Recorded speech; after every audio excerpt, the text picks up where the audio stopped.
না, তাহলে তারা কত বড় অপরাধী। তার এক শ্রেণীর মানুষ হলো শাইখুন জানিন, বেশি বয়সে জেনা করে যে। দুই শ্রেণীর মানুষ, দ্বিতীয় শ্রেণীর মানুষ মালিকুন কাযাব, মিথ্যা কথায় দায়িত্ব পালন করে যারা, সমাজের দায়িত্বশীল, মাদ্রাসা মসজিদের দায়িত্বশীল, প্রিন্সিপাল, হেডমাস্টার, যারা যেখানে এমপি মন্ত্রী, যারা যেখানে দায়িত্ব পালন করছে, 5 জনের 10 জনের হাজারো লাখো মানুষের, তারা মিথ্যার আশ্রয় নিয়ে দায়িত্ব পালন করলে আল্লাহ তার সাথে কথা বলবেন না। হাদিস বুখারী মুসলিম। 3, যারা টাকনো নিচে কাপড় পরিধান করে তাদের সাথে আল্লাহ কথা বলবেন না। অত্র হাদিসের শেষে একটা বাক্য রয়েছে, ওলা ইউগাত্তি রাজুল ফাহু, সালাতের মধ্যে মানুষ মুখ ঢাকতে পাবে না।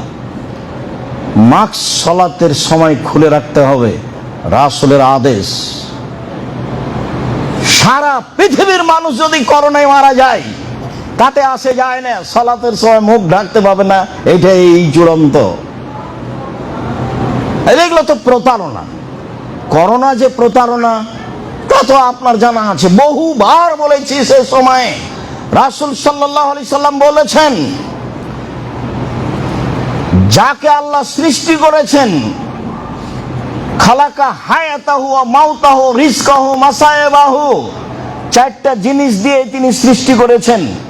এমন কোন প্রাণী নেই যার 4টা জিনিস নেই।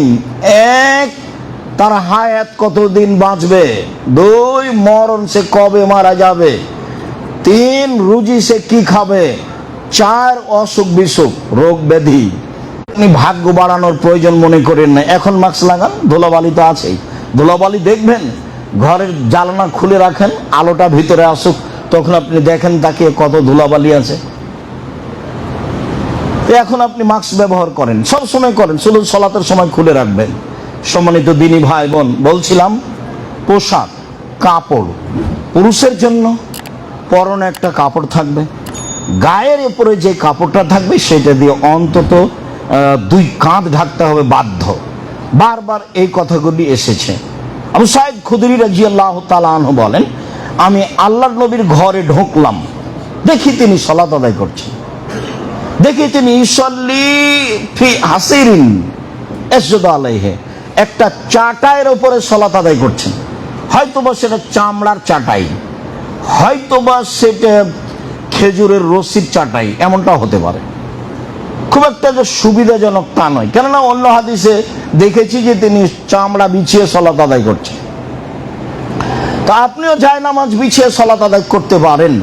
আমি আপনাকে আন্তরিকভাবে, আপনি আমার দিনী ভাই, দিনী বোন হিসেবে আপনাকে আমি অনুরোধ জানাচ্ছি, আপনি এই জায়নামাজ ফেলে দেন যেটা আপনি ব্যবহার করছেন, সেটা যতই দামি হোক না কেন। আজকেই কালকেই ঢাকাতে যেখানে 1 কালার জায়নামাজ পাওয়া যায় সেটা ব্যবহার করেন, যেখানে কোনো নকশা থাকবে না। নকশা তো রাসূল সাল্লাল্লাহু আলাইহি সাল্লাম সরিয়ে দিলেন। আর ওরকম কোন চাদর যদি জানালা দরজা লাগা থাকে তাহলে রাসূল ঢোকে তাকে ছিঁড়ে ফেলতেন। ছবি মূর্তির তো কোনো প্রশ্নই আসে না। ছবি মূর্তির সাথে আপনার ভালোবাসা কেন এত, তা আমাদের বুঝে নেই। আপনার বাড়িতে পুতুল কেন আপনার ছেলে মেয়ের হাতে, সেটা আমরা বুঝি না। আপনার ছেলে মেয়ে যে পটে পেশাব পায়খানা করে সেটা ঘোড়া, সেটা আপনার বাড়িতে দিনরাত কিভাবে থাকে সেটা আমাদের বুঝের বাইরে। আপনি কেমন তাহাজ্জুদ পড়েন, কেমন সালাত আদায় করেন, আপনার স্ত্রী কেমন বোরখা পরে, তা আমাদের বুঝের বাইরে। এগুলো তো চলে না।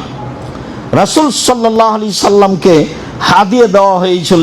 উকবা ইবনে আমির রাদিয়াল্লাহু তাআলা আনহু বলেন, উহুদিয়া রাসূলুল্লাহ সাল্লাল্লাহু আলাইহি সাল্লাম ফারুজ হারিরিন, রেশমি একটা আলখেল্লা, বড় জামা রাসূলকে হাদিয়া দেওয়া হয়েছিল।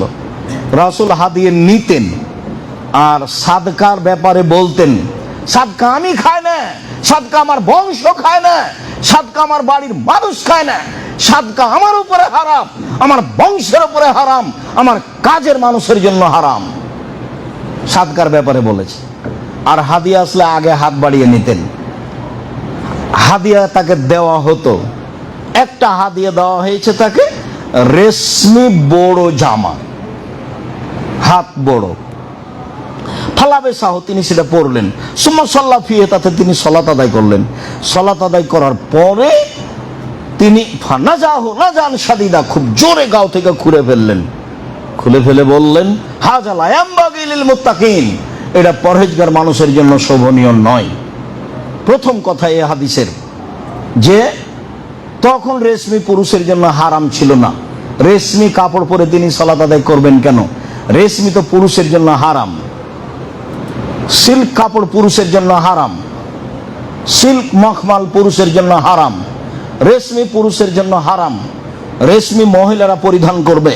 আল্লাহ রাসূল রেশমি আলখেল্লা পরে সালাত আদায় করলেন কেন? তখন বিষয়টি হারাম ছিল না। এই জন্য তার শেষ বাক্যই হচ্ছে সবার জন্য জরুরি। রাসূল সাল্লাল্লাহু আলাইহি সাল্লাম কতগুলো কাজকে পরহেজগার মানুষের জন্য মানায় না, সাজে না, এই কথা তিনি বললেন। মসজিদে টিভি নাই, প্রয়োজনীয় কথা চলছে, বসে থাকা যায়, মানুষ ধারণা করবে খারাপ, এই জন্য ওখানে বসা হবে না।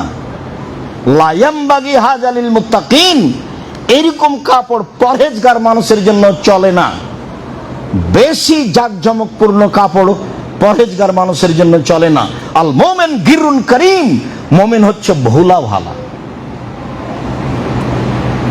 মুমিন হচ্ছে ওই উটের মতো যে উটের না। ভালো হতে হবে, সালাতের জন্য আরো ভালো হতে হবে, জুমার দিন আরো ভালো হতে হবে। 5 ওয়াক্ত সালাত আদায় করেন যেই কাপড় পরে, সামাজিকভাবে সেই কাপড় না পরে সালাতের জন্য অনুরোধ জানাচ্ছি।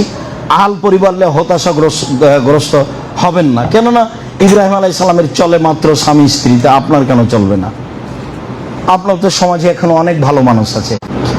সালাতের সময় হাঁটুর নিচে কাপড় থাকবে, উপরে কাঁধ দুটি ঢাকা থাকবে, জরুরি। প্রিয়জনকে নিয়ে মরিয়ম মিডিয়া টিভি, সাথে থাকুন, সত্য জানুন, সঠিক পথ বেছে নিন। মরিয়ম মিডিয়া টিভি, কোরআন সুন্নাহর পথে এক অনন্য আহ্বান।